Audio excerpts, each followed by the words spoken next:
पापा कहते हैं कि जब तुम जेल नहीं जाओगी बड़ी नेता नहीं बनोगी, अपने काम में इतना बड़ा नेता नहीं बनना। दूसरे ये जो धर्म के नाम की चाशनी, जिसको आरएसएस और बीजेपी मिलकर परमानेंट लोगों के अंदर जहर पैदा कर। लेकिन मेरे पापा ने एक दिन मुझसे बहुत सीरियसली कहा, कलम हाथ में बहुत अच्छी चीज है और खूब तबीयत से लिखो, अच्छी चीजें लिखो, लेकिन मेरी ये ख्वाहिश है कि मंच पे मत जाओ। है कि ये जो बच्चे हैं मेरे पास, अमानत उसकी, साथ में गम का समंदर है इनायत उसकी। मेरा बचपन लिया माँ बाप भी छीने मुझसे, बड़ी महंगी पड़ी मुझको ये मोहब्बत उसकी।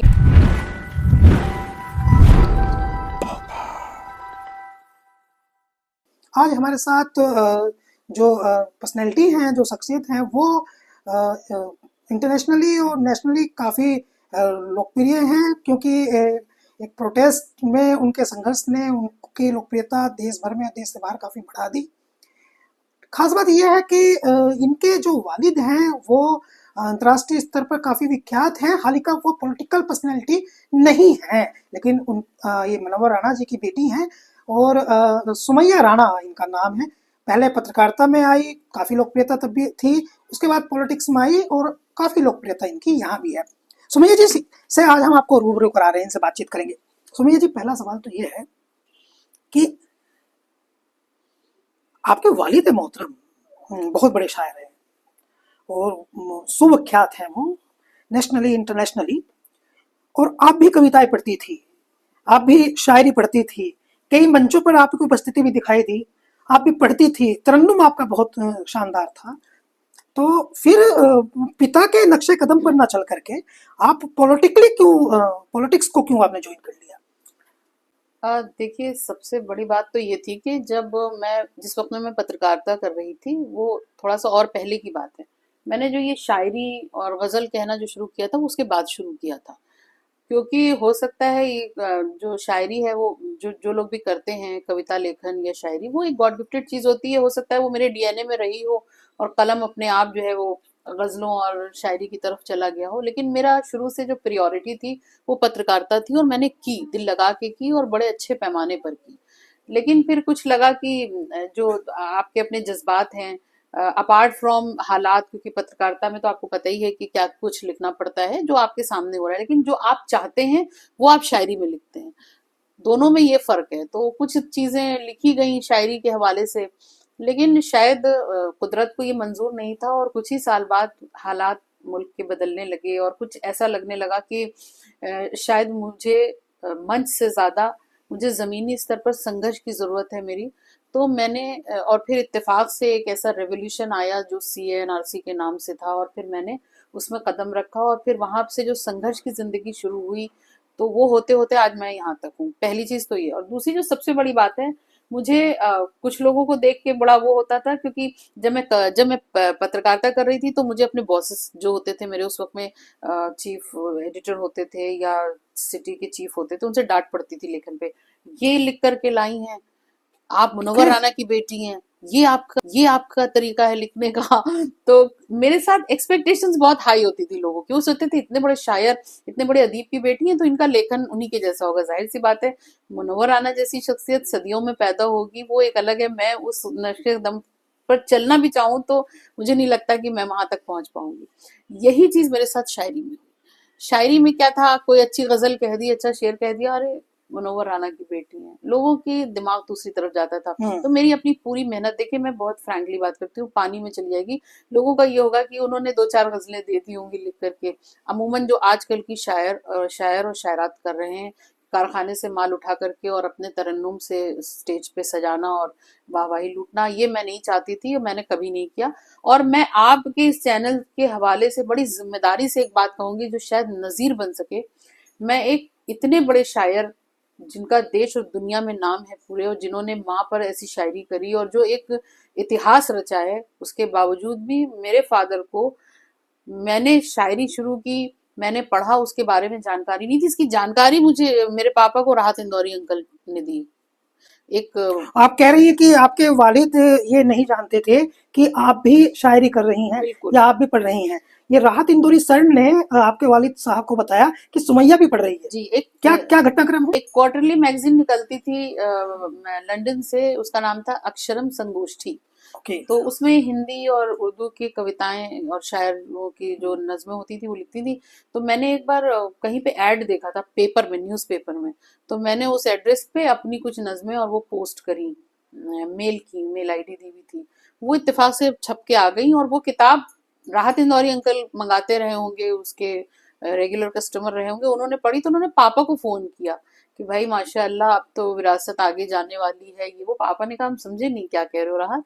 तो उन्होंने कहा कि भाई सुमैया राना गजल की खबर वो छपी है। पापा ने कहा नहीं ऐसा नहीं हो सकता। तो फिर उन्होंने मुझे फोन किया, मुझे बुलाया पापा ने। हम तो डरते डरते, क्योंकि हमारे वहाँ अदब का एक बहुत बड़ा वो हम्म। रहा है कि वालिद मोहतरम के सामने गजलों में कुछ ऐसी चीजें होती हैं, जैसे मैंने लिखा कि वो गजल का शेर है कि ये जो बच्चे हैं मेरे पास अमानत उसकी, साथ में गम का समंदर है इनायत उसकी, मेरा बचपन लिया माँ बाप भी छीने मुझसे, बड़ी महंगी पड़ी मुझको ये मोहब्बत उसकी। अब वो पापा के सामने सर झुका के खड़े हुए पापा हंसे थोड़ा, कह ली ये सब तुमने कब शुरू कर दिया। हमने कहा पापा बस ऐसे ही थोड़ा ये हो। कहने लगे अच्छा है, लेकिन हमेशा कभी भी कहीं पे शाये होने के लिए दें, छपने के लिए दें तो किसी को दिखा लेना चाहिए। ओके। सिर्फ इतनी बात कही इस्लाह उसके, के लिए। इस्लाह के लिए वो भी। और वो इस्लाह मुझे पता था वो पापा अपने बारे में बिल्कुल नहीं कह रहे हैं कि मुझसे ली जाए। तो मुझे लगने लगा कि मैं हम्म। कुछ भी करूं, मेरे साथ एक ऐसा टैग है कि जिसमें लोगों को ये लगेगा कि शायद ये अच्छा शेर, अच्छी गजल। जैसे अभी मैंने एक हाल में एक शेर पोस्ट किया, तो मुझे कई लोगों ने कहा कि आपसे ऐसी तवक्कात हम करते हैं क्योंकि आप उनकी बेटी हैं। फिर मैंने सोचा कि वही चीज आ गई। मैंने एक शेर अभी कुछ दिन किया, वो फेसबुक पे बहुत चला भी कि एक दोस्त ऐसा भी मुझे परवरदिगार दे जो दोस्ती में दिन नहीं सदियां गुजार दे, हम्म। और मैं हूं अगर गजल तो कोई मीर की तरह, फिर बन के आईना मेरी किस्मत संवार दे। अब इसके लिए भी मुझे वाहवाही मिलती है तो उसके साथ लोग ये एक्सपेक्ट करते हैं। तो मुझे लगा कि शायद शायरी के लिए मैं नहीं बनी हूँ, ये फिर भी थोड़ा आपने सा। मुशायरे तो पढ़े हैं ना? हाँ मैंने तो कितने मुशायरे आपने पढ़े होंगे? मैंने 10-15 पढ़े होंगे।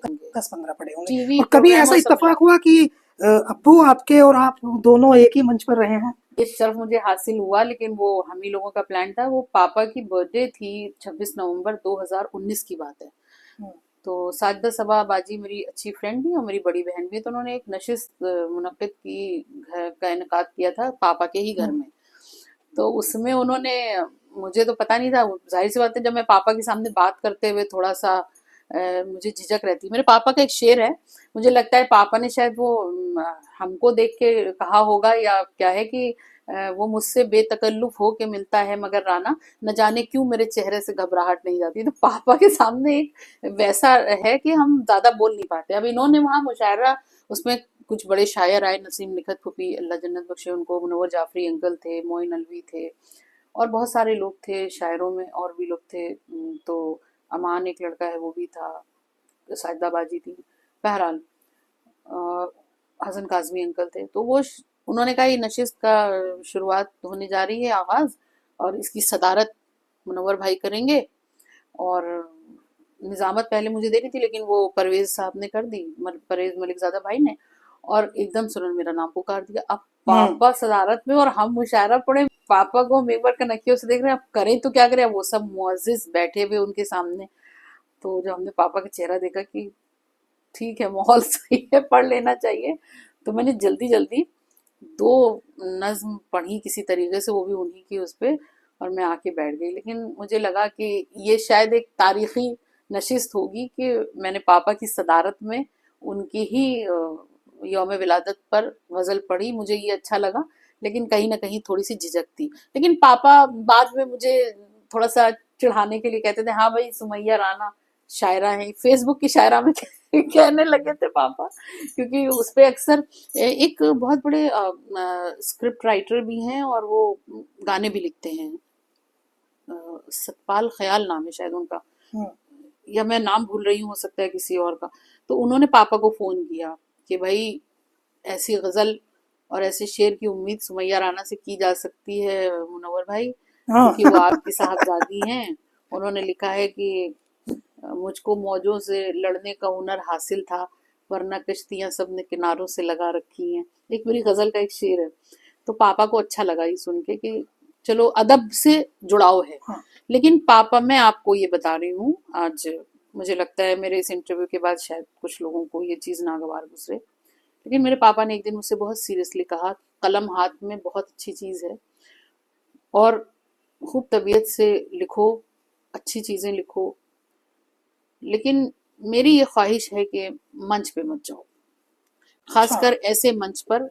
आप समझ सकते हैं माहौल, मैं इतना क्या एलेबोरेट करूं उस पे, क्योंकि जिस तरीके की बेअदबियां अब मंचों पर के नीचे और मंच के ऊपर दोनों होने लगी हैं, तो वो हमारे वकार के खिलाफ है। मतलब मुझे लगता है कि कसक कसक की तरह हो, चुभन चुभन की तरह, ये बज़्म इश्क है, जो कुछ भी हो फन की तरह। तो अगर गजल की महफिल सजी है तो जो दाद मिले तो वो भी गजल के अंदाज में मिले, ना कि सीटी बजा के, ताली बजा के। लेकिन और सुमैया जी, जो आपके वालिद मोहतरम आपको मुशायरों के मंच पर जाने के लिए मना कर रहे थे, जहाँ जो कम से कम राजनीति के मंच से तो थोड़ा उजला है, मैं बता राजनीति का मंच तो उससे भी ज्यादा बिल्कुल, मैं बता रही हूँ, राजनीति के मंच में आप एक सोशल एक्टिविस्ट की तरह काम करते हैं। राजनीति के मंच में आप आने के बाद लोग बदल जाएं वो अलग बात है, लेकिन मैं ये नहीं मानती हूँ कि राजनीति में आने के बाद सब खराब हो सकते हैं। लेकिन आप खालिस अपने पेमेंट के लिए मुशायरे के मंच पे जाके और उरियानी को बढ़ावा दें, ये मेरे भी खिलाफ है और मेरे वालिद मोहतरम के भी खिलाफ था। आप देखिए कि पेमेंट, मुझे अपने पेमेंट से मतलब है। हिंदुस्तान के अंदर जो हालात बदले, उसमें अगर किसी ने अपने कलम को रोक के और कौम और मिल्लत और मुल्क की बात की, तशद्दुद के खिलाफ आवाज उठाई, तो वो सिर्फ वाहिद एक नाम मुनव्वर राना है। तो उसके लिए उन्होंने ये भी नहीं ख्याल किया कि मेरे कवि सम्मेलन और मुशायरों पे क्या असर पड़ने वाला है। 50 से ज्यादा भारतीय जनता पार्टी की गवर्नमेंट के बाद से 50 से ज्यादा कवि सम्मेलन पापा को पढ़ने थे जो कैंसिल हो गए थे। और आप ये भी जानते होंगे कि कवि सम्मेलनों में, मुशायरों में पेमेंट भी मिलता है। तो उसका नुकसान की कोई भी परवाह किए बगैर उन्होंने सच का साथ दिया और सच बोला।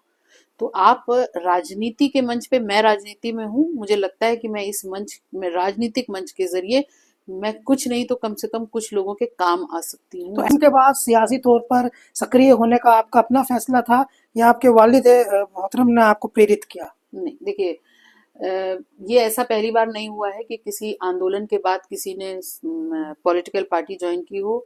जेपी आंदोलन हुआ था, उससे बड़े बड़े लीडर्स निकल करके आए जिन्होंने देश की दशा और दिशा तय करी हिंदुस्तान की।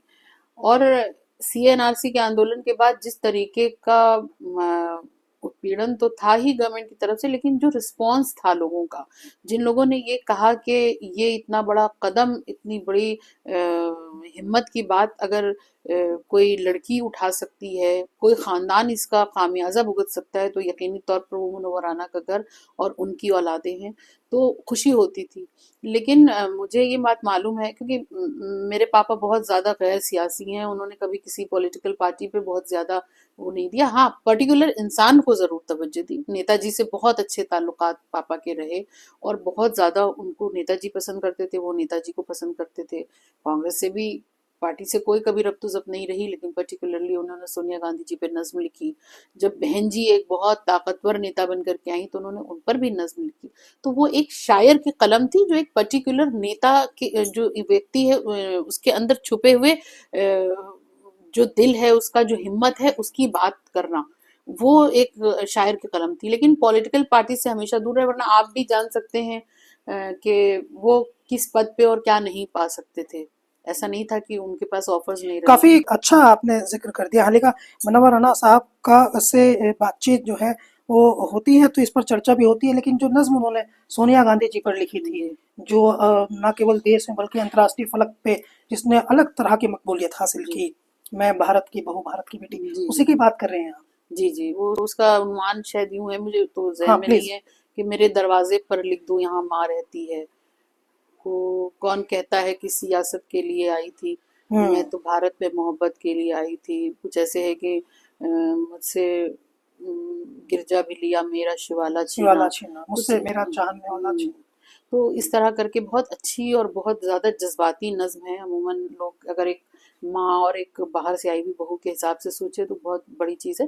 लेकिन सियासत में उनका कभी रुझान नहीं रहा। उन्होंने बहुत सारे ऐसे शेर कहे जिसमें सियासत से दूरी बनाने की बात की गई है, लेकिन वक्त और हालात ऐसे होते थे। उनकी मर्जी है, जैसे आप सियासी एक्टिविटी करती हैं तो उनकी तरफ से ग्रीन सिग्नल है। देखिए, मैं ऐसी प्यारी थी, फिर मैंने पापा से ये बात कही कि मुझे कहीं से ये ऑफर आया है कि मैं पार्टी ज्वाइन करूं, और चाहते, और मैं भी ये चाहती हूँ पापा, तो उसमें कोई बुरा नहीं। उन्होंने कहा देखो बेटा, पहले के हालात में अब के हालात में फर्क है। आपके पास जब ताकत होगी, आप किसी पद पर होंगे, तो आप मजबूती के साथ अपनी बात को रख सकेंगे, जाहिर सी बात है। और जिस तरीके से आजकल सोशल एक्टिविस्ट की जो हालत की गई है, 14-15 मुकदमे मेरे ऊपर, और आपके ऊपर 15 मुकदमे जी, हैं। तो और जेल जाने का भी शर्फ हासिल हुआ है या? नहीं, डिटेन किया गया, पूरा पूरा दिन बैठा अच्छा, के वो रखा नहीं, गया, लेकिन अभी जेल बेल नहीं। वगैरह ली आपने? हाँ, बल्कि पापा कहते हैं कि जब तक तुम जेल नहीं जाओगी, बड़ी नेता नहीं बनोगी। हमने कहा में इतना बड़ा नेता नहीं बनना पापा। तो कुल मिला के ये है कि ये सफर बस एक यूं कहना चाहिए कि इत्तेफाकन रास्ते बनते गए, हालात होते गए, रास्ते बनते गए, कोई चीज प्लान्ड नहीं हुई। लेकिन मेरी शुरू से ये ख्वाहिश थी कि मैं अगर कभी 2012 से थोड़ा शऊर आना शुरू हुआ था, जब समाजवादी की सरकार थी, तो कभी हो तो मैं अखिलेश यादव जी की टीम में हूँ, मैं उनके लिए काम करूँ, क्योंकि मैं, समाजवादी पार्टी क्यों चुनी फिर आपने? आपके पास तो बहुत सारे विकल्प थे। हाँ, मेरे पास कांग्रेस का विकल्प सबसे पहले था, उनके बहुत बड़े नेताओं के लड़की उन, हूँ लड़ सकते का वो मैसेज भी दिया था प्रियंका गांधी ने, तो वो फिर। तो बहुत बाद में दिया, मेरे पास ऑफर उससे बहुत पहले आया था, जब मैंने पार्टी ज्वाइन की उससे पहले।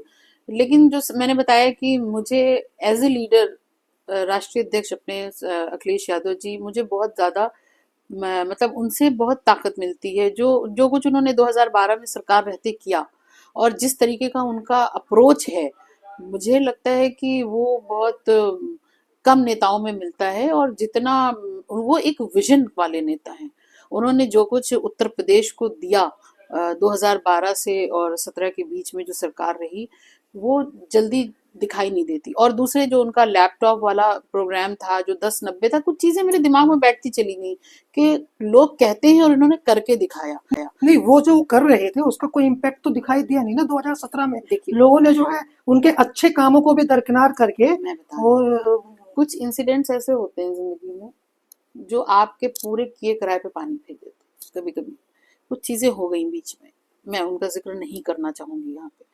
उसमें उनके किए कामों को जो उसका इम्पैक्ट नहीं पड़ा, उसके पीछे वजह थी। और दूसरे, ये जो धर्म के नाम की चाशनी, जिसको आरएसएस और बीजेपी मिलकर परमानेंट लोगों के अंदर जहर पैदा कर रही थी, ये उसका नतीजा था। और जो ख्वाब दिखा दिए थे भारतीय जनता पार्टी ने, वो लोगों को लगने लगे थे कि अगर अखिलेश यादव जी सरकार बनाने के बाद अपनी जबान पे कायम रहे, उन्होंने बड़े बातें की, तो उसी तरीके से भारतीय जनता पार्टी के नेता जो कह रहे हैं, जो प्रधानमंत्री, यशस्वी प्रधानमंत्री बकौल भारतीय जनता पार्टी के लोगों के, वो करेंगे। लेकिन उन सारी चीजों पे सिर्फ उन्होंने लोगों को इमोशनल ब्लैकमेल करके वोट्स ले लिए, लेकिन उनके साथ कुछ नहीं किया। मैं आपको जवाब ही दे रही थी कि मैंने समाजवादी पार्टी क्यों चूज की, क्योंकि मैं उत्तर प्रदेश में, मैंने 2012 से 17 के बीच की सरकार देखी, मैंने काम करने का तरीका राष्ट्रीय अध्यक्ष अखिलेश यादव जी का देखा, जिसने मुझे बहुत ज्यादा इंस्पायर किया था।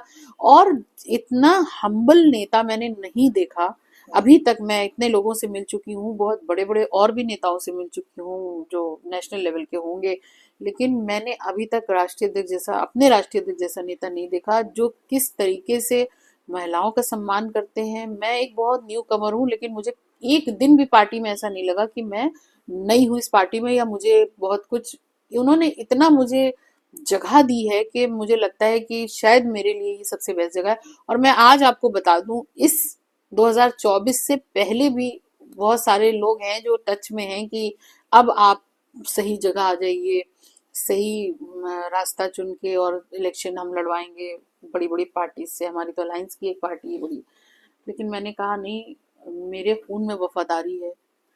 और तो अभी आपकी बातचीत से लग रहा है कि कोई संभावना है कि आप लोकसभा चुनाव में कंटेस्ट कर सकते हैं। नहीं, अभी मेरी ख्वाहिश है, ये मैं क्यों झूठ बोलूं, मेरी ख्वाहिश है कि मैं सदन में अपनी बात रखने लायक बनूं, मैं सदन का हिस्सा बनूं। और मुझे लग, नेशनल पॉलिटिक्स का इंटरेस्ट। एग्जैक्टली, मतलब क्योंकि अभी तो नेशनल ये चुनाव सामने है, नेशनल लोकसभा। स्पोक्स पर्सन भी हैं आप समाजवादी पार्टी के? हाँ जी, मैं नेशनल स्पोक पर्सन भी हूँ, और नेशनल वाइस प्रेसिडेंट भी हूँ महिला सभा महिला की सभा। जी। तो नेशनल तो लगा हुआ है, लेकिन मुझे लगता है कि मुझे हाउस में रिप्रेजेंटेशन मिलेगा, तो मैं कुछ बड़ा करने के उसमें हूँ। और इसी ख्वाहिश से मैंने समाजवादी पार्टी ज्वाइन की थी कि मुझे यहाँ पे अच्छा स्पेस मिलेगा, और मिला। इतनी जल्दी कोई अपने आप को स्थापित कर ले, समाजवादी पार्टी इतनी बड़ी पार्टी है जिसने कई बार सरकारें चलाई हैं, इतने बड़े नेता हैं, वहां पे आकर के अगर आपको इतना होमली फील हो रहा है, तो मुझे लगता है इससे अच्छा माहौल और कहीं नहीं हो सकता। और जो लोग ये इल्जाम लगाते हैं कि समाजवादी पार्टी में अल्पसंख्यकों के साथ ये हो रहा है तो महिलाओं का ये हो रहा है, अभी पिछले दिनों बहुत रूमर्स चली, मैं उसको पूरी तरीके से नकारती हूँ। समाजवादी पार्टी में जितना रिस्पेक्ट है लोगों की, बुजुर्गों की रिस्पेक्ट है, महिलाओं की रिस्पेक्ट है, जो गरीब जनता है उसकी रिस्पेक्ट है। आप देखिए एक बच्चा खजांची था, उसके लिए राष्ट्रीय अध्यक्ष जी हर साल कितना उसके ऊपर करते हैं। जो एक बच्चा अभी और चल रहा है साथ में, वो छोटा सा है, उसको लेके कौन है, किस नेता के पास इतना वक्त है कि संवेदनशील काफी हैं अखिलेश। बहुत संवेदनशील है। और ये जी, मुझे ठीक बात उनकी है। इन्हीं चीजों ने अट्रैक्ट किया और मैं आज समाजवादी पार्टी का एक हिस्सा हूँ। हाँ, सुमैया जी, ये एक एक्चुअली कंफ्यूजन है और लोग इसको ये समझना चाहते हैं कि आप नाम लिखते हैं सुमैया राणा और आपके जो वालिद हैं वो मनोवर राणा, तो ये राणा जो है इसकी भी कोई कहानी है? मुझे पश्चिम उत्तर प्रदेश में सब वही राणा समझते हैं। हाँ, वही इसलिए सवाल है। मैं बताती हूँ, एक्चुअली हमारा नाम राणा है ही नहीं, हमारा नाम है राणा। राणा। राणा, ना वाला, रा वाला नहीं है। हम्म, मैं अगर वक्त हो तो मैं बताऊं कि हमारे आगे राणा लग कैसे गया। हम्म, मेरे जो ग्रैंडफादर सैयद अनवर अली राणा, उन्होंने जब ट्रांसपोर्ट खोला था कलकत्ता में, तो उन्होंने राजा ट्रांसपोर्ट कंपनी के नाम से खोला था। He was a truck driver. क्योंकि जब पार्टीशन हुआ था तो सब कुछ खत्म हो गया था, उनके सब लोग चले गए थे, लेकिन मेरे दादा ने चुना था कि मैं अपना मुल्क छोड़ के कहीं नहीं जाऊंगा, यहीं रहूंगा, भले ही मुझे किसानी, खेती, ड्राइवरी कुछ करना पड़े। तो अल्टीमेटली वो उन्होंने ड्राइविंग करी और उनको एक अच्छा मौका मिला और उन्होंने कलकत्ता में एक छोटा सा ट्रांसपोर्ट, राजा ट्रांसपोर्ट कंपनी करके खोला। लेकिन वहां पर उस वक्त में कुछ ही मोतबर लोग होते थे, उसमें एक ये भी थे, इनको वाइस प्रेसिडेंट बना दिया गया था मोहम्मद अली स्पोर्टिंग, मोहम्मदन स्पोर्टिंग्स का। कलकत्ता में फुटबॉल क्लब है मोहम्मदन स्पोर्टिंग्स। तो उसमें जब ये जाने लगे तो उन्होंने पूछा कि भाई कुछ जो प्लेयर्स थे वो कहते थे कि आपकी मूछें महाराणा प्रताप की तरह है, मेरे दादा की। तो उनको लोग, अब क्योंकि बंगालियों में राणा लफ्ज नहीं निकाल पाते हैं, वो राणा ही बोलेंगे, तो वो कहने लगे कि कौन अनवर अली, तो उन्होंने कहा अरे वही जी। राणा जिनकी मूछें हैं हम्म, महाराणा प्रताप की तरह। तो इस तरह से इनके नाम के साथ राणा जुड़ गया। हम्म, तो जब राजा ट्रांसपोर्ट लिखा गया तो उन्होंने कहा, किसी ने उनको राय दी कि इससे अच्छा तो राणा, लोग कह रहे हैं राणा ट्रांसपोर्ट ज्यादा अच्छा लगेगा, ये हाँ, राजा वाजा अच्छा नहीं लग रहा है सुनने में। तो वो रातों रात तो उसका जो साइन बोर्ड था वो चेंज करके राणा ट्रांसपोर्ट लिखा गया। और लोग कहने लगे कौन सैयद अनवर अली, के लिए अरे वही राणा, तो सैयद अनवर अली राणा। कौन मुनव्वर अली, अरे वही राणा के बेटे, तो सैयद मुनव्वर अली, पापा का नाम पहले सैयद मुनव्वर अली था, फिर मुनव्वर राणा हो गया। इस तरीके से करके ये राणा हमारे साथ जुड़ता चला गया। हम्म, हमारी कोई कास्ट की वजह से राणा नहीं है, वैसे हम लोग सैयद हैं अगर यूं देखा जाए, लेकिन वो राणा जुड़ा। तो अब जब इधर यूपी में एक्टिविटी बढ़ी तो वो पश्चिम उत्तर प्रदेश की तरफ जो ठाकुर राणा राजपूत। होते हैं, राजपूत राणा होते हैं, उससे जोड़ दिया गया। तो हमारा उस राणा से वैसे कोई ताल्लुक नहीं है, और हम जो है वो राणा बाई चांस है। राणा बाई चांस है। और सुमैया जी, आपके परिवार की हम बात कर लें तो आपकी अम्मी जो हैं वो क्या उनका नाम है? Raina. Okay, very unique name. कहाँ के रहने वाले हैं? वो बलरामपुर से हैं। बलरामपुर से हैं। मेरे जो नाना थे वो कंपनी कमांडर रहे, पहले मिलिट्री में थे, फिर बाद में पीएसी में कंपनी कमांडर हो गए थे। और आपके परिवार में कितने लोग हैं? बहनें, भाई? हम लोग 5 बहनें हैं, एक भाई है। मैं अपने ददियाल में भाई बहनों में सब में बड़ी हूँ, क्योंकि मेरे पापा सब में बड़े हैं, तो उनकी औलादों में मैं सबसे बड़ी। तो मैं अपने भाई बहनों में भी सबसे बड़ी हूँ और अपने ददियाल में भी भाई बहनों में, कजिन्स में सबसे बड़ी मैं ही हूँ। तो फिर तो आप बेटे के कैरेक्टर में अधिक रहती हैं। जी, पापा यही कहते हैं कि हाँ, सुमैया जो है पूरा नाम लेते हैं मेरा बाकायदा, सुमैया राणा, तो बेटा ही है। अच्छा ये है कि अब मैं, आप यूं देखें तो जो शबाहत है वो भी मेरी पापा से बहुत मिलती है। हाँ, लोग हमेशा ये कहते हैं कि अभी मैं कहीं गई थी तो उन्होंने पार्टी ऑफिस में मुशायरा था, कार्यक्रम था हाँ। नेताजी की याद में, तो मेरे बगल में उदय प्रताप जी की बेटी बैठी हुई थी, शायद उनके दामाद थे साथ में।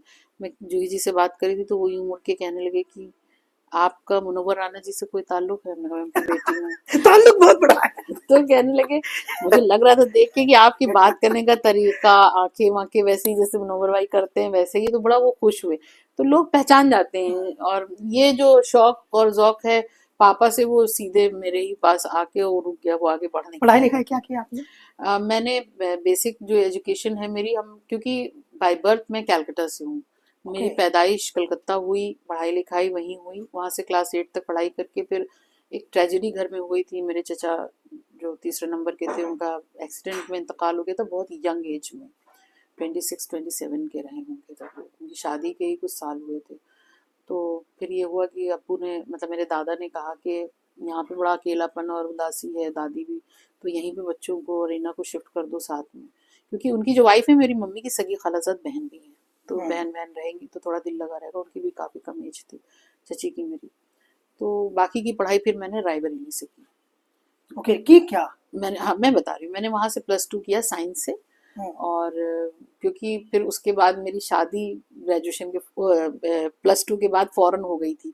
हम्म। लेकिन मैं उसके बाद की पढ़ाई, मेरी ससुराल जो है वो बहुत ज़्यादा पढ़ाई लिखाई का बहुत ज़्यादा वो है। मेरे इन लॉस चाहते थे कि मैं ग्रेजुएशन करके और मैं यूपीएससी की तैयारी करूं, उनको ये शौक था। कलेक्टर नहीं बन जाए? जी लेकिन वो हो नहीं पाता है, वो लोगों ने तो बहुत कोशिश की। तो मैंने ग्रेजुएशन किया एलयू से, और उसके बाद मैंने फिर मगध यूनिवर्सिटी से मैंने वो किया, और उसके बाद मैंने इग्नू से मास कॉम किया।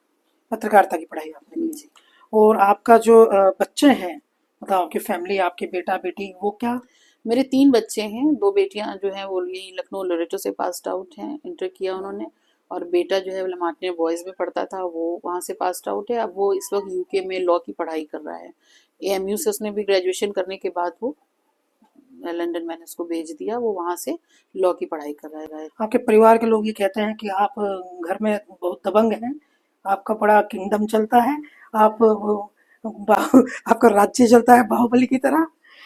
मैं आपको एक बात बताऊँ, ये होने लगा है एक मैं, मेरी हर बात में आपको एक शेर मिलेगा। मैं वैसे बहुत सौम्य, मेरी टीचर्स मुझे कहती थी तुम्हारा नाम सुमैया से अच्छा तो सौम्या राणा होना चाहिए, तुम बहुत सौम्य हो। लेकिन ओके। वो वक्त और हालात जब इंसान के सामने आते हैं तो उसको वैसे ढलना पड़ता है। मेरे पापा का एक शेर है कि मैं वो दिया हूँ जिससे लरजती है अब हवा, आंधी ने छेड़ छेड़ के मुंह जोर कर दिया। तो ये मैं इस तरह पहले कभी नहीं थी। मैं बहुत डरपोक, बहुत मतलब कम लोगों से बात करना, बाहर के लोगों से तो बिल्कुल ही नहीं। लेकिन जैसे जैसे पत्रकारिता में आई तो मैं थोड़ा मुखर होती गई। पत्रकारिता में तो आप जानते हैं, आपसे बेहतर कौन समझेगा, होना पड़ता है। लेकिन उस वक्त में भी थोड़ा डर जाती थी। सर लोग कहते थे, मेरे संपादक अशोक पांडे थे सर मेरे, बहुत ही अच्छे, अमर उजाला में जब थे, वो कहते थे अरे सुमैया राणा तुम डर जाती हो यार, पत्रकार हो तुम क्यों डरती हो। मैं कहते नहीं सर, कभी कभी ऐसे लग जाता है कि किसी ने क्रॉस क्वेश्चन कर लिया तो। लेकिन धीरे धीरे जब जुल्म और सितम के खिलाफ लड़ाई लड़ने के लिए बात आई, तो फिर पता नहीं कहाँ से हिम्मत आ गई, और आज आपके सामने है जो भी है। वैसे बाय नेचर मैं बहुत क्रूअल नहीं हूँ, बहुत सॉफ्ट हार्टेड हूँ। लेकिन मुझे, चलती है एक रियासत घर में। हाँ घर में चलती है, क्योंकि आपके हस्बैंड जो हैं, वो वासिफ साहब, तो वो इंजीनियर हैं। जी वो इंजीनियर हैं, वो यहाँ पे पीडब्ल्यूडी में एक्सीएन है वो। और बस सीधी सादी नौकरी है, और शुरू से वो क्लेम डिपार्टमेंट में है। लेकिन जो पूरा परिवार है, अ, उसमें आपकी बहनें भी, जी। और इवन आपके भाई भी, एक ही भाई हैं आपके? हाँ मेरा एक ही क्या भाई है, नाम उनका है? तबरेज राणा। तबरेज राणा। जी। तो वो पूरा परिवार, आपकी बहनें, आपके भाई, सब चूंकि माता पिता से अधिक, वो सभी आप ही से गाइडेंस लेते हैं, आप ही की बात मानते हैं। ये कितनी सही है बात? लोग कहते हैं, मुझे नहीं पता। नहीं नहीं, ऐसा नहीं है। पापा का गाइडेंस बाहरी तौर पे, अगर बाहरी जिंदगी में देखा जाए तो उनसे ज्यादा तजुर्बा नहीं हो सकता, और वो जो चीजें बताते हैं हम आज भी उनसे ही सीखते हैं। और बड़ी बहन होने के नाते हाँ मशवरा क्लोज जरूर, क्लोज आप हैं। एग्जैक्टली हाँ मशवरे होते हैं, हम लोग आपस में बैठते हैं कोई भी बात हो। हालांकि मेरा भाई छोटा है हमसे बहुत, लेकिन बहुत समझदार है, और बहुत मतलब दूरदृष्टि उसकी बहुत अच्छी है, बहुत अच्छा बात करने का तरीका, ये सब उसका, उसको सिखाने की जरूरत नहीं है। वो एक अपने आप में बहुत ही यंग एंड स्मार्ट, बहुत एनर्जेटिक है। शादी हो गई उसकी? हाँ शादी हो गई उसकी, उसकी भी बहुत जल्दी शादी कर दी गई थी। और बस उसके बच्चे हैं 3 माशाल्लाह, 2 बेटे हैं 1 बेटी है। तो बस ये है कि हम सब आज भी पापा के ऊपर ही डिपेंड हैं, उनके ही गाइडेंस पे ही चलते हैं, कि चलने की पूरी कोशिश अभी करते हैं। तबीयत कैसी है मनोवर साहब की? ठीक है, काफी। हाँ बेहतर है। 2.5 महीने तकरीबन वो वेंटिलेटर पे रहे, और अल्लाह जिसको जिंदगी देना चाहे तो वो जाहिर सी बात है, सबकी दुआएं हैं, दुआओं को अल्लाह रद्द नहीं करता। तो माशाल्लाह वो अब ठीक है घर पे। हालांकि वो सीकेडी के पेशेंट है, तो उनको हफ्ते में 3 बार डायलिसिस होता है, लेकिन ठीक है अल्हम्दुलिल्लाह। परिवार से आपको परमिट है कि आप सियासी सियासी तौर पर जो है वो, और मैं आपके हस्बैंड की भी बात कर रहा हूँ, कि आप सियासी तौर पर सक्रिय रहें, आप जो तुमको करना है कर लो सुमैया? अगर पत्रकारिता की बात करें तो वो भी मेरे हस्बैंड की ही ख्वाहिश रही कि तुम पत्रकार बनो। इस मामले में उनका बहुत सपोर्ट रहा। और आप ये समझ लीजिए कि घर से तो, क्योंकि जब एक बार शादी हो जाती है किसी लड़की की तो वो डिपेंड तो अब शौहर पे है। और मेरा एक तरीका रहा है कि मैं कभी भी, मैंने अपनी मर्जी इस मामले में नहीं चलाई, क्योंकि जब हमें घर में साथ में रहना है तो सबको साथ लेके चलना है। तो मेरे हस्बैंड का शौक था, उन्होंने ने मुझसे कहा कि तुमको पत्रकारिता करो, अच्छा बोल लेती हो, अच्छा ये वो, क्यों अपना टाइम इधर उधर वेस्ट कर रही हो। तो पत्रकारिता करी। जितने दिन मैं कर पाई, उसके बाद उन्हीं की कुछ थोड़ी तबीयत खराब हो गई थी, तो मुझे बीच में ब्रेक करना पड़ा ओ, पत्रकारिता को। और अगर मैं सियासी जिंदगी में हूँ तो वो भी मेरे हस्बैंड का बहुत सपोर्ट है, हर लेवल पे सपोर्ट है, और इजाज़त भी है, जाहिर सी बात है। तो और पापा तो जाहिर सी बात है वो खुश होते हैं इस बात को कि, और उन्हें पता है कि सुमैया को अपने दायरे पता है, उसको ये पता है कि कहाँ पर क्या बोलना है। और एक बात पापा ने बस मुझसे कही थी, जब मैंने शुरुआत की थी आंदोलन की और लाइमलाइट में आई मीडिया और ये वो, पापा ने कहा ये शोहरत की चकाचौंध, कैमरे की चकाचौंध में हमेशा एक बात याद रखना बेटा, किरदार हमेशा चमकता रहे, इस बात का ध्यान रहे। और कभी भी कोई दाग ऐसा ना आए किसी किस्म का, क्योंकि इज्जत बनाने में सदियां लगती हैं। बहुत कम लोग होते हैं जिनको रातों रात इतना फेम मिलता है कि एक रात में आप स्टार बन जाएं। तो उसमें कभी भी अपने और अपने से नीचों को नहीं बोलना, और कभी किसी अनपार्लियामेंट्री सेंटेंस का इस्तेमाल मत करना। इससे आपके और आपके घर की जो परवरिश है उसका पता चलता है। तो इन चीज़ों का बस ध्यान रखना, बाकी ठीक सख्त है। बात भी कहनी है तो अदब से कहनी है। जी बिल्कुल, क्योंकि बदकलामी से क्या होता है कि आपकी परवरिश का पता चलता है। मुझे नहीं लगता कि इस तरीके की बात किसी के साथ करनी चाहिए, और मुझे कोई नहीं कह सकता, मैं इतने दिनों से कैमरा फेस कर रही हूँ, मुझे अभी भी कोई ये नहीं कह सकता कि मैंने कोई अनपार्लियामेंट्री ऐसा शब्द इस्तेमाल किया हो, या किसी को मेरे किसी रवैये से बहुत बुरा लगा हो। जो भी है ठीक है, जैसा है उसको एक्सेप्ट करना चाहिए। अच्छाई तो सब एक्सेप्ट करते हैं। बच्चों के बारे में कुछ सोचा था आपने? आपकी दो बेटियां हैं, बेटा है, कि कुछ इनको, क्या वो आपकी उम्मीद के मुताबिक है, या कुछ प्लान है कि मैं कलेक्टर नहीं बन पाई, मेरे बच्चे कलेक्टर बन जाए, कलेक्टर नहीं बन नहीं पाए? मेरी, कुछ भी मतलब? हाँ मेरी बड़ी बेटी बहुत तेज रही है पढ़ाई में। उसने मास्टर्स किया, लोरेटो से पास आउट हुई, उसके बाद फिर उसने मास्टर्स किया इंटीग्रल। उसकी उसका एक्चुअली देखिए जामिया में हो गया था, सिलेक्शन हो गया था पीजी में, ग्रेजुएशन में तो नहीं हो पाया था। लेकिन उसकी ये ख्वाहिश थी कि मैं माइक्रोबायोलॉजी से पढूं, तो उसने यहाँ से ग्रेजुएशन किया, फिर मास्टर्स किया। फिर हमारी ये ख्वाहिश थी कि वो यूपीएससी की तैयारी करे, क्योंकि बहुत जहीन रही है, सिलेक्शन वगैरह उसका आसानी से हो गया था। लेकिन उसी बीच एक बहुत मुनासिब रिश्ता मिल गया। तो हम लोगों ने ये सोचा कि अच्छा वो भी मेरी ससुराल वालों की तरह है, पूरी फ्रीडम है, जो भी पढ़ाई करना चाहे अभी करें। कंटिन्यू है पढ़ाई? हाँ पढ़ाई कर रही है, उसका जो है वो मास्टर्स कंप्लीट होने वाला है, इसी साल शायद हो जाएगा। और दूसरा ये कि हमने उसके ऊपर छोड़ दिया कि भाई तुम्हारी मर्जी जो भी हो। लेकिन मैं आपको बता दूं, जिस मैं क्योंकि फील्ड में रही हूँ, माहौल में रही हूँ, अल्लाह का शुक्र है मेरे साथ एक बड़ा नाम चला हमेशा मेरे वालिद का, मेरे ख़ानदान का। तो मुझे तो ऐसी चीज़ों के को फेस नहीं करना पड़ा। लेकिन मैं ये कभी नहीं चाहती थी कि दर बदर बच्चे भटके हो। तो या तो फिर ठीक है आप यूपीएससी करें, डॉक्टर बने। डॉक्टर में उसका इंटरेस्ट नहीं रहा कभी, एमबीबीएस में, क्योंकि वो साइंस की स्टूडेंट रही शुरू से।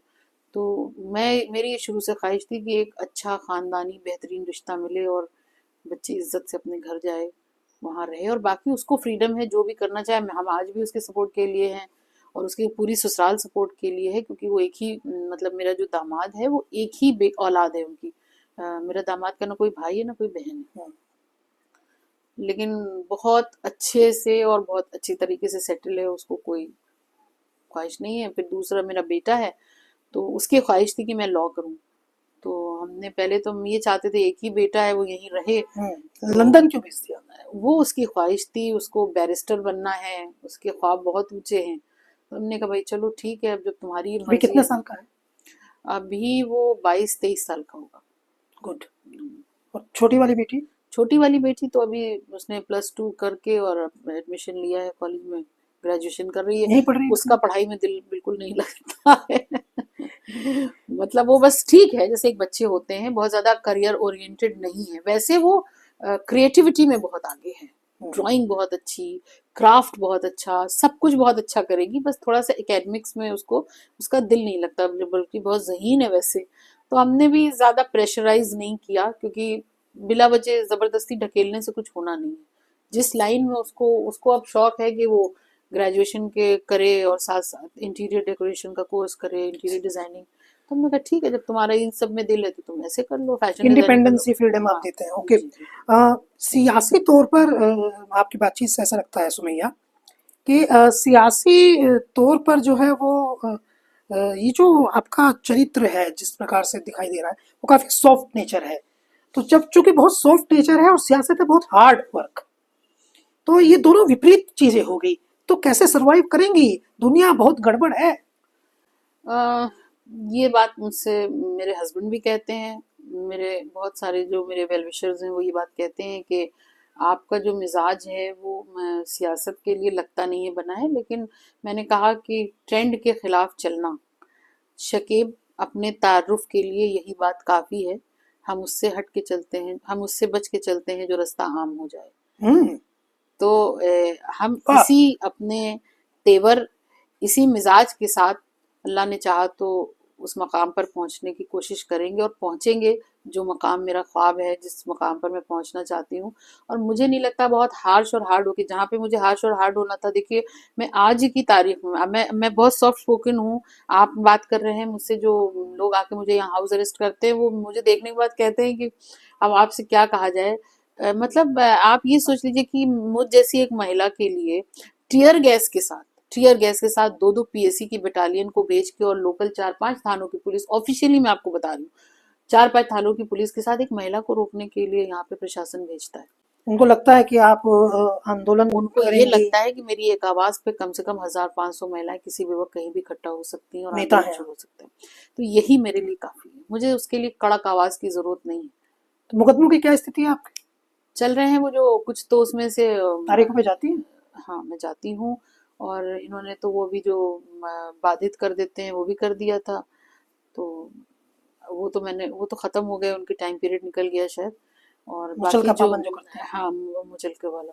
और बाकी जो है वो चल रहे हैं। मैंने मेरे जो वो हैं एडवोकेट हैं, उनके पास सारे मुकदमे हैं, वो देख रहे हैं। असल में होता क्या है कि बहुत से में तारीखों में जाना भी नहीं पड़ता है, वो वहीं के वहीं निपट अभी आप जाते हैं। पूरे उत्तर प्रदेश में, ये तो सही अदालती वो है, लेकिन अभी आप उत्तर प्रदेश में पूरे मूवमेंट कर रही थी, समाजवादी पार्टी के कार्यक्रम में आप एक्टिवेट थी, इधर उधर खूब आप पूरे प्रदेश घूम रही हैं। तो ये इसलिए मैं कह रहा हूँ क्योंकि आप ही ने खुद कहा मिजाज, तो आपका मिजाज तो है वही राणा जैसा। और सियासत जो है वो बहुत मेहनत मांगती है, कम से कम आज का दौर तो बहुत अधिक संघर्ष का है। सुमैया जी। जी देखिए, जब मैंने पार्टी ज्वाइन की थी 29 दिसंबर 2020, उसके बाद से फरवरी से मेरे मुस्तकिल कार्यक्रम चल रहे हैं, मुस्तकिल। मुझे जहाँ लगता है कि मेरी ज़रूरत है, मुझे जाके लोगों को कन्विंस करना है। जब विधानसभा चुनाव था तब भी मैंने ये किया। मैं अपने राष्ट्रीय अध्यक्ष जी को एक संज्ञान में डाल के और उसके बाद मैं कार्यक्रम करती हूँ। आजकल भी मुझे वैसे 6 लोकसभा है जिसका प्रभारी बनाया गया है, अलीगढ़, सहारनपुर, पीलीभीत, लखनऊ, नोएडा, गाजियाबाद, मेन बॉडी का या महिला मोर्चा का? महिला से। लेकिन मेरा जो दायरा है वो महिला तक सीमित नहीं है। जो मतलब आप यूं कह लें कि मैं रहने को तो महिला सभा में हूँ, लेकिन मेरे काम आपने देखे होंगे कि मेरी जो सभाएं होती हैं वो सिर्फ महिलाओं तक सीमित नहीं है, क्योंकि मैं, मेरे साथ सबका जुड़ाव है। हर वो व्यक्ति जो ये जानता है कि इन्होंने बहुत संघर्ष किया है और कर रही हैं, और ये कौम की लड़ाई लड़ेंगी, आगे जाके संविधान की लड़ाई लड़ेंगी और लड़ती हुई आ रही हैं, वो सबका जुड़ाव मेरे साथ है।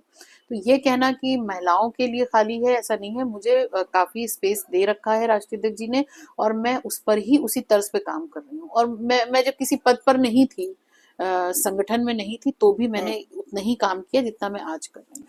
आप कह रही हैं कि भाई वहाँ बातचीत में आप ही ने कहा कि मैं सांसद बनकर प्रतिनिधित्व करना चाहती हूँ और सदन में मैं जाना चाहती हूँ। तो अगर आप सांसद बन गई तो आप सोच कर रही करेंगी क्या? कुछ कॉन्सेप्ट है? देखिए, फिलहाल तो ये है कि सदन में आप अपनी बात को मजबूती से रखें, उन पहलुओं को रखें जिन पहलुओं को शायद ना रखा जाना। एक तो मैं महिला हूँ, तो यकीनी तौर पर जो इस वक्त देश में महिलाओं के साथ जो हो रहा है, कल भी मैं एक डिबेट में थी और उसमें जिस तरीके से एक महिला जज ने इच्छा मृत्यु की बात की, और उस पर एक डिबेट थी, और मुझे इस बात का बड़ा अफसोस हो रहा था। उसमें एक साहिबा थी जो रूलिंग पार्टी से थी, वो मुस्तकिल ये कह रही थी कि महिलाएं झूठ बोलती हैं, महिलाओं को एक्सप्लॉइटेशन का बहाना लेती हैं, ऐसा करती हैं। बड़ा अफसोस हो रहा था। तो खासकर मैं एक ऐसा प्रतिनिधित्व करना चाहती हूँ कि जहाँ पर महिलाओं की बातों को मजबूती से रखा जाए। देखिए, महुआ मोइत्रा के साथ क्या हुआ, तो जबकि वो एक बहुत बोल्ड लेडी हैं और बहुत अच्छा बोल लेती हैं। तो कहीं ना कहीं जब सदन की आवाज बनूंगी, तो ऐसे मुद्दों पर खुल के प्रखर होके बात करने की कोशिश करूंगी, क्योंकि जब तक विपक्ष में हूँ और अभी जब लगता है कि कोई इन मुद्दों पर परखड़ नहीं है, या महुआ मित्रा परखड़ थी, वो सस्पेंड हो गई। सस्पेंड हो गई, तो उसके खिलाफ महिलाओं को मैंने कल ये बात कही हम्म। कि अगर आप महिलाओं की बात कर रही हैं कि महिलाओं को आरक्षण मिलना चाहिए, सत्ता पक्ष के लोग बहुत खुश हैं कि महिलाओं को इतना मोदी जी ने आरक्षण दे दिया है, तो अगर बात महिलाओं की हो रही है, तो एक महिला पे जब अत्याचार हो, जब एक महिला को इस तरीके से रस्टिकेट या सस्पेंड किया जाए, जब एक महिला इच्छा मृत्यु मांगे, तो उस वक्त पार्टी दल बल सबको अलग हटा के एक महिला की तरह सोचना चाहिए और उसकी लड़ाई में शामिल होना चाहिए। हाँ, सुमैया जी, चूंकि ये आपने खुद ही एक अच्छे डिस्कशन की तरफ आप लेकर आ गई बात को, तो चूंकि एक समाज की बात तो नहीं की जा सकती, क्योंकि आप राष्ट्रीय उपाध्यक्ष महिला सभा समाजवादी पार्टी की हैं, तो तमाम औरतों की ही बात की जा सकती है। मगर चूंकि आप मुस्लिम भी हैं, तो इस पर्सपेक्टिव में ये जानना अति महत्वपूर्ण हो जाता है कि जैसे भारतीय जनता पार्टी के लोग ये प्रचार करते हैं कि महिलाएं जो हैं ट्रिपल तलाक या दूसरे मुद्दों के कारण वो मोदी जी को पसंद कर रही हैं और अपने पति की मर्जी के खिलाफ जाकर के ईवीएम का बटन दबा आती हैं। तो आपके क्या एक्सपीरियंस है? अब ये झूठा प्रचार प्रसार भारतीय जनता पार्टी के तो शुरू से एक हथियार जैसा उन्होंने इस्तेमाल किया, ऐसा कुछ भी नहीं है। जब ट्रिपल तलाक की बात चल रही थी, तो एक सिग्नेचर कैंपेन चला था नदवे के बाहर। मैं आपको प्रैक्टिकल बात बताऊंगी, वो बात नहीं बताऊंगी कि टीवी चैनल पे आप किसी एक महिला को पकड़ के लाके बिठा के और इस बिल के फेवर में बात कर रहे हूँ। मैं उस पूरी डिबेट में रही, और मैं आपको एक जानकारी दे दूं आपके चैनल के माध्यम से। मैं उस वक्त में एक अकेली महिला थी, मुझे अमिताभ अग्निहोत्री जी ने कहा, बड़े पत्रकार हैं। मैं एक अकेली महिला थी जिसने ट्रिपल तलाक के बिल को नकारा था। क्यों नकारा था? मुझे कोई नुकसान नहीं है, अच्छी बात है, इस तरीके की तलाकें रुकनी चाहिए, नहीं होनी चाहिए। लेकिन मैंने ये सवाल किया था कि क्या जो तलाकें हो रही हैं उनका रेशियो क्या मुसलमानों में ज्यादा है? जो जिस रेशियो में है, अगर आप रिकॉर्ड्स उठा करके देख लें, तो गैर मुसलमानों में तलाकों का ज्यादा बड़ा रेशियो है। अब आप 3 तलाक को मुद्दा बनाते हैं। अगर शरीयत इस बात का हुक्म दे रही है कि 3 बार तलाक कहने से तलाक हो जाती है, तो तलाक हो जाती है, लेकिन उसके रिवर्सल के कई तरीके हैं। उस पर कोई किसी ने बात नहीं की, किसी आलिम ने बात नहीं की, किसी मौलाना ने बात नहीं की। क्योंकि मैं मुझे अपने मुंह से नहीं कहना चाहिए, मैंने दीन की बहुत गहन पढ़ाई भी कर रखी है। अल्लाह उस पे मुझे चलने की भी हिदायत दे। तो मुझे बहुत सारे ऐसे पॉइंट्स हैं जो मुझे मालूम है, उन पर किसी ने बात नहीं की और मिसगाइड हुई, और एक लाइन खिंच गई कि कौन 3 तलाक के फेवर में है और कौन 3 तलाक के मुखालिफ है। तो जो सिग्नेचर कैंपेन चला था, वो मेरे ख्याल से 1 करोड़ या 1.25 करोड़ के ऊपर सिग्नेचर महिलाओं ने करे थे पूरे ऑल ओवर इंडिया, जो इस बिल के खिलाफ थी। खुद किए थे या पति के कहने से किए थे? ना असल में मेरा ना सवाल ना ये है। ना ना, किसी पति, इंडिपेंडेंटली? इंडिपेंडेंट। और मैं आपको बताती हूँ, टीले वाली मस्जिद पे एक ऐतिहासिक इस बिल के खिलाफ प्रदर्शन हुआ था, उसमें मैं भी गई थी। उसमें सभी महिलाएं बुर्के में थी, और मेरे ख्याल से अगर नहीं रही होंगी तो 1 लाख महिलाएं रही होंगी। मतलब बुद्धा पार्क से भी और पहले से जाम था उन महिलाओं का, पूरी मस्जिद भरी हुई थी, पूरा वो एरिया भरा हुआ था। 2018 में शायद ये हुआ है, मुझे जहां तक ध्यान है। तो ये जो टीवी मीडिया का इस्तेमाल करके और गलत बातों को फैलाना, ये तो आपको मालूम ही है एजेंडे के थ्रू तहत हो अच्छा, रहा है। मुसलमान औरतों की इस समय दशा क्या है? क्या आपको क्या उनकी कोई हैसियत में, उनके स्टेटस में कोई सुधार हुआ है या और अधिक पिछड़ापन आया है? मैं बता, अभी मेरे पास एक मैटर आया है, वो बहुत करीब का मैटर है। उन्होंने कहा कि मैंने अपनी पत्नी को, बीवी को, मतलब मेरे दूर की लगती है, कराबतदारी है। उन्होंने कहा कि मैंने अपनी बीवी को जो है वो तलाक दे दी है। उनकी बीवी चाह रही है ना हो तलाक, हालांकि उसमें थोड़ा लड़की का मामला गड़बड़ है, वो बहुत तेज तर्रार। तो दोनों ही मेरे पास आए, उन्होंने कहा ये मैटर है। तो हमने कहा भाई तुम्हें तो मालूम है कि तुम 3 तलाक तो दे ही नहीं सकते, हम्म। जेल जाओगे। तो उसने कहा कि चलिए कोई बात नहीं, हमें कोई दिक्कत नहीं। उसने वो चले गए, लड़की अपने मैके में, वो वहाँ। और उसने 3 महीने में जो तलाक बिदत थी उसको खत्म करके, जो वैसी तलाक है, उसे कुछ बोला जाता तलाक हुस्ना, वो दे दी उनको। खत्म, प्रोसेस। प्रोसेस है खत्म। ना वो उनको ना पुलिस पकड़ेगी बाबा की, ना कुछ। तो जिसने अपनी वाइफ को छोड़ने का मन बना लिया है, उसको 3 बार तलाक तलाक तलाक बोलने की जरूरत नहीं है। वो नहीं, कहेगा कई ठीक, बार गुस्से में लोग कह देते हैं ना। तलाक तो गुस्से ही में होगी, कोई हंसी खुशी कब? अगर ये जो 3 महीने वाली तलाक है, ये भी हंसी खुशी वाली तलाक थोड़ी क्षणिक होगी। गुस्सा नहीं है, ये पका हुआ गुस्सा है, ये एक फर्क है। ये हो सकता है, तो उस क्षणिक गुस्से का भी तो हल है ना, कि अगर आपने गुस्से में दे ली तो आप रुजू कर लेना।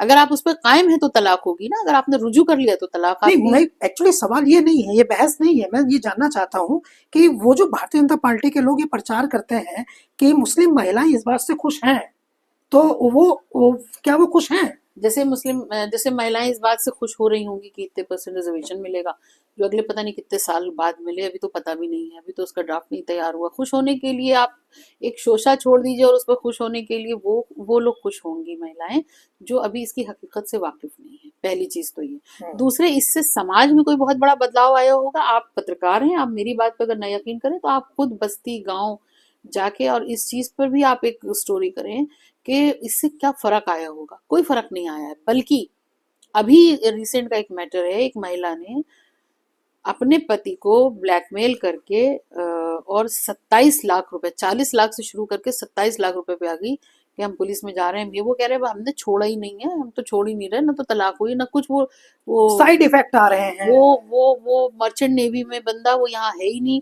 तलाक हुआ। और कह रहा है आखिरकार उस लड़की ने उससे 27 लाख रुपए ले लिए ये करके। तो इसके जैसे जैसे दहेज का नियम बना था, कानून बना था, उससे बहुत से बेगुनाह भी फंसे। जी जी। 80 साल की माँ को फंसा दिया, 90 साल के पिता को भी फंसा दिया, नंद कहीं रह रही उसको फंसा दिया। तो हर कानून जो बनता है उसके इम्प्लीमेंटेशन में जो उसके साइड इफेक्ट्स होते हैं उनको भी झेलना पड़ता साइड है। इफेक्ट। तो ऐसा भी हो रहा है कई जगह कि इन सब चीजों की गलत भी कहीं पर इस्तेमाल हो रहा है। तो इससे कोई बहुत बड़ा फर्क नहीं पड़ने वाला है। अगर मुसलमानों के हवाले से बात की जाए तो शरीयत, इस्लाम, कुरान और हदीस, इनकी सही जानकारी पहुंचाना ही लोगों के अंदर बदलाव लाएगा। इसके अलावा कोई बदलाव नहीं है। सामाजिक बदलाव तब आएगा जब आपको असल चीज, अपने हक हकूक के बारे में पता हो, और आप सामाजिक तौर पर कितना मजबूती के साथ और कितने अच्छे तरीके से अपने परिवार को बांध के रख सकती हो, इसकी शिक्षा होना जरूरी है। मुस्लिम महिला नेतृत्व तो स्वीकार्य है पुरुषों में? तो कोई ऐसा तो नहीं कि मुस्लिम, खासकर मुस्लिम कम्युनिटी में मुस्लिम महिला नेता के तौर पर आती है, तो जो पुरुष है, मुस्लिम पुरुष है, वो स्वीकार करते हैं कि इसको नेता स्वीकार ले, या दूसरी परिस्थितियों ने रोकती है कि महिला को नेता मानना उन्हें कठिनाई देता है? एग्जैक्टली ये आप मुस्लिम किन पुरुषों की बात कर रहे हैं, जो दल में हैं या जो आम जनता के पुरुष हैं उनकी बात कर रहे हैं? मुझे लगता है कि पुरुष तो पुरुष ही होता है, चाहे वो दल में हो या निर्दल हो। देखिए मुझे ऐसे लगता है कि ये लोगों में इनसिक्योरिटी होती है, होती है, गुड। मैंने मार्क की है।